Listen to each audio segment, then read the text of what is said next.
We've got a very special bonus episode here on the PFF College Football Show. We're interviewing Eric Galko right now, who's the Director of Football Operations and Player Personnel for the East-West Shrine Bowl. Eric, thanks so much for coming on the show, man. Appreciate it, man. It's the prime of college season right now. Let's do it. Absolutely. Yeah, we're rolling along right now. We're almost at the midway point of the college football season, which is very depressing for me, unfortunately. But I just want to ask you, man, as a guy who puts together this massive list, like you and your whole team put together a Shrine Bowl 1,000 of the top 1,000 draft eligible players, how has the scouting process gone for your team so far? Yeah, man, we take a lot of pride in evaluating these guys in the preseason thoroughly and being very pointed with what we're watching early in the season. So we're not starting from scratch every year and saying, all right, now these guys, who are they now after a month of the season? So our scouts are not saying, wow, look how well Fernando Mendoza's playing. It's, hey, look at where he's grown in XYZ area too. So it's really important for us to do a lot of the work in the preseason and use that preseason work early in the year too. And certainly guys surprise and grow, and allowing us to be decisive in knowing how these guys grow is really important for us too. Because hey, we got to invite players here in 4, 5, 6 weeks, so we got to be decisive on knowing who these guys are, where they've come from, and where they're headed as players. Before we talk more about the 2026 NFL draft class, I want to go back to the 2025 draft class. You had a couple guys from that Shrine Bowl last year that are already making big plays in the NFL this year. The biggest one I would say is probably Bill Krosky-Merritt, the Commanders running back right now. What did you see from him? Because I feel like he was a guy that obviously was ineligible after only one game last year, unfortunately, at Arizona. But his tape before was outstanding, too. What have you seen from him and maybe some other Shrine Bowl standouts from last year in their rookie years right now? Yeah, I'm super proud of Ja'Cory, Bill, whatever he's going by these days. We actually talked right after he was ruled ineligible for the season. And I was like, hey, man, you're a great player. If I can help, let me know. And oh, by the way, here's I think a good roadmap for you. Rest the rest of the season, take care of your body, and then go to the Hula Bowl, crush it there. We'll call you up to the Shrine Bowl. You'll be a draft pick. And to see that whole plan come to fruition was super rewarding for someone like myself, too. And I'm not surprised at all. I told NFL teams the kind of person he is, the talent that he was. And hey, if you watch even the Alabama State film before that, too, you see the NFL guy in him as well, too. So I think the best yet to come still with a guy like Bill Krosky-Merritt. I'm also excited by Max Brosmer, who was a surprise undrafted player for me. And he got some playing time, I think, last week or 2 weeks ago with Minnesota Vikings, too. And I think he's going to be in the mix to get even more playing time with the Vikings as well, too. And then, of course, guys like Kenneth Grant, who are playing super well for the Dolphins and starting as a rookie as a first-round pick, too. So I'm always, impressed with how these guys adapt as rookies. I love all my guys equally, from the Kenneth Grant's first-round picks to the Krosky-Merritts and the Max Brosmans. We had a lot of great players playing well as rookies from the Shrine Bowl last year. Absolutely. As a Syracuse alum, I really appreciate you guys inviting out Aronde Gadsden, too. He's actually a guy that I interviewed a couple years ago, too. Awesome kid. Obviously comes from NFL bloodlines, too, and he's making plays already for the Chargers already as a kind of hybrid receiver / tight end for them. So he was a great player, too. I'm really excited about what he could do for the Chargers. Going back to just the whole process for you guys right now, how on earth do you even start compiling a list as expansive as 1,000 players going into a college football season like that? Yeah, man, I ask a lot of our staff.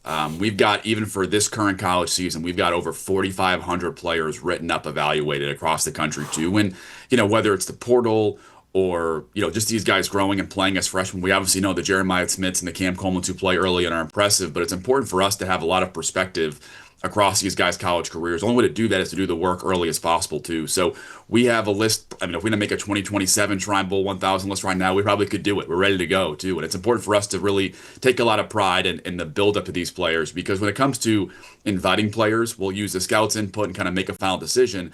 There's a lot of work that goes in there, and it's important for me and for our staff to not have that stuff go to waste. So even last year, we're watching these juniors knowing they won't play in the Shrine Bowl, preparing for next year as well, too. So we've got a great team on our staff. We've got people like Mike Renner, we talked about before the show, about his on our staff as well, too, now at CBS, who's awesome as well. But great group of guys, and they work really hard to make sure that we're prepared not just for this year's Shrine Bowl, but for the entire country, no matter what. Absolutely. A former PFF great, Mike Renner, now killing it with you guys, and of course CBS too. And you mentioned before the 2027 Shrine Bowl 1,000. I can't wait for that list. It looks like an excellent draft right now. What is your initial thoughts, though, right now in the 2026 class? Because it feels like it's more wide open of a draft class than it feels like in recent memory.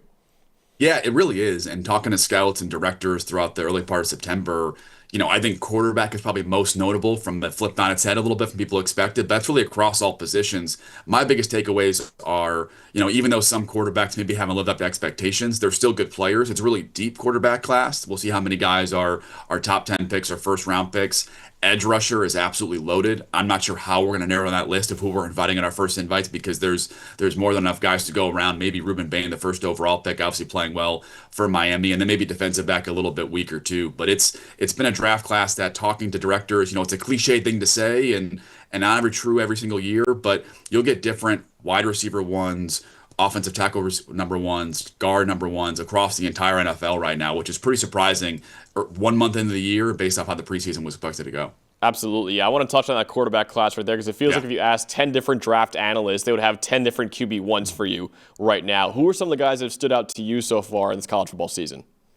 Yeah, Fernando Mendoza is a guy, and I mentioned him earlier, who we've been impressed by his whole college career. I've gotten a chance to talk to Fernando, and he's an NFL player all day long. Reminds me a lot of Jared Goff. Yeah. I think he's in that mix. Certainly Garrett Nussmeier is a guy that's had a lot of prestige around him and a lot of great play in his past. And obviously LSU hasn't had the season they have to start the season, but still a really talented player. But man, it's hard to not say Dante Moore of Oregon is maybe the top quarterback in this year's draft. And a guy who was a top recruit, talking to people in the high school circles as well as UCLA, always raved about the character and the talent and just a matter of when, not if. And, obviously had a transfer from UCLA and goes to Oregon, and not a lot of fanfare preseason, a little bit of excitement, but not too much even from their staff. I talked to Oregon just the other day, and they are blown away by how quickly he's picked everything up, how easily he's fitting that offense, how he's really benefiting from a great offensive line in front of him and using that to his advantage. And I think right now, who knows if he even declares for the draft, and it's only a month in and things can change. But I would say right now, Dante Moore is definitely the biggest riser this year's draft process. And maybe this year's like Jaden Daniels of a junior kind of coming out of nowhere, maybe being a first overall pick. I love that. Yeah, we actually, I was looking it up the other day. I mean, he has no pulse, this kid. I mean, we had 13 positively graded plays for him in that whiteout against Penn State. 9 of those 13 plays were on 3rd and 4th down. Like, in the biggest moments of that game, that kid showed up every single time. He has been unbelievable. You touched on Ruben Bain earlier. Eric, I'm trying to start the Ruben Bain Jr. Heisman campaign right now because of how freaking dominant this guy has been this year. Does he right now look like the best player in the 2026 class to you? I might join you on that one, man. We had Travis Hunter last year. So people are open-minded not having quarterbacks every single year win it, and he's been so dominant. And I think, Akeem Mesidor opposite him is playing great as well, too. But I think Ruben Bain is probably has the best, planet theory of any player in the country where, when you're watching the film or the game, you know the offense knows where he's at, what he might be doing. How do we plan for this? Oh, no, here he comes, and he gets a sack anyways. It's pretty impressive to watch him overall. And I think even this loaded edge rusher class, I think he's a top edge rusher. And I have a hard time not believing he's the top player in this year's draft overall, too. I think the question for Ruben Bain might end up being, hey, first overall, let's say it's a team like the Tennessee Titans who have a quarterback already. Do they trade the pick? Do they stick and pick Ruben Bain? I think he's approaching that territory of, is he more valuable than a franchise quarterback first overall or second overall? He's been that good this year. And I think the scary part of Ruben Bain is that there's some stuff on film you watch and you're like, hey, that counter could be a little bit better. There's still another level he can get to as a player, which as a scout gets you really, really excited for what the future may be. Absolutely. It feels like the one guy everyone had as player one going into the year was Caleb Downs, who still had a great year for Ohio State right now in his junior year. Just how high do you think a safety can go in today's modern age of the NFL draft? It's a good question because I think NFL teams rest with the same idea. If he came in maybe the highest floor of any non-quarterback prospect in this draft, everyone loved Caleb Downs, and the same question there as well too. I think NFL teams, just like how they've gotten past age is a big barrier to drafting a guy in general, drafting a guy early. I think the position piece is also really important. But that being said, he's not this elite prototype of a player as well too. He's a heck of a football player. I think if he goes in the teens or the 20s, it'd be a crazy pick. Similar to Kyle Hamilton a couple of years ago. I think if we can redo that draft, he'd be one of the first go picks of the draft as well, too. I think Caleb Downs in that same kind of situation where, hey, he might slide later because teams are going to value quarterbacks, pass rushers, linemen, star receivers, etc. But Caleb Downs is no doubt one of the 10 best players in college football and on the field as well, too. And they got a lot of talent, that Ohio State team. I think he's still the best prospect for them right now, though. Absolutely. So you mentioned before the edge rushing class, breaking it down and trying to, get in as many invites as you can to edge rushers is going to be really difficult for you guys. What other positions right now look like strengths of this 2026 class right now?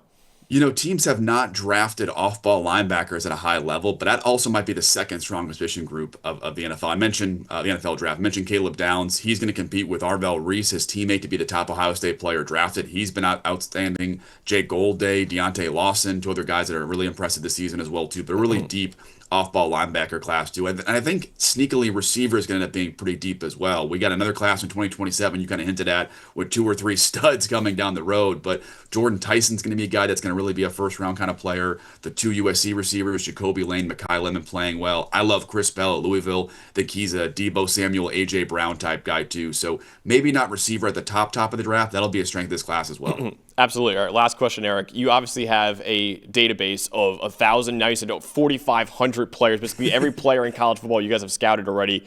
Who are some of the guys that nobody are talking about right now, but you think are really good sleepers, diamonds in the rough right now in the 2026 class?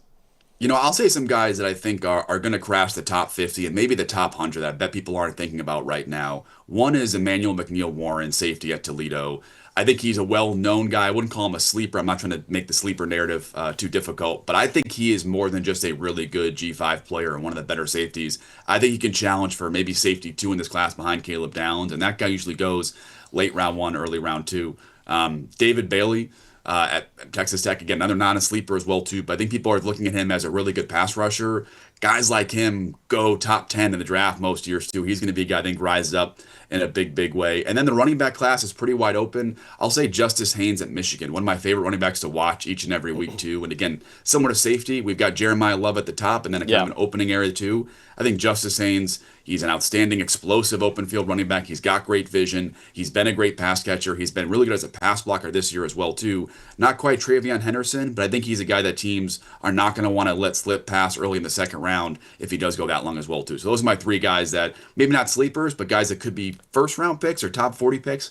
Maybe not thought that way so far. That's how I know you and your team at the Shrine Bowl have done your homework, because Emmanuel McNeil-Warren is a great pull. That guy has been a stud for the Rockets for a few years now. I can't wait to see how you guys whittle down that massive list into your full 2026 roster, Eric, but can't wait for the Shrine Bowl of this year, man. I really appreciate you coming on. Thanks, buddy. Appreciate it. Hey, thanks for watching another episode of the PFF College Football Show. Please make sure you guys subscribe to the channel. Also, subscribe to PFF Plus at subscribe.pff.com for all of the same data and grades that we use in our show, plus fantasy tools, betting tools, and our mock draft simulator.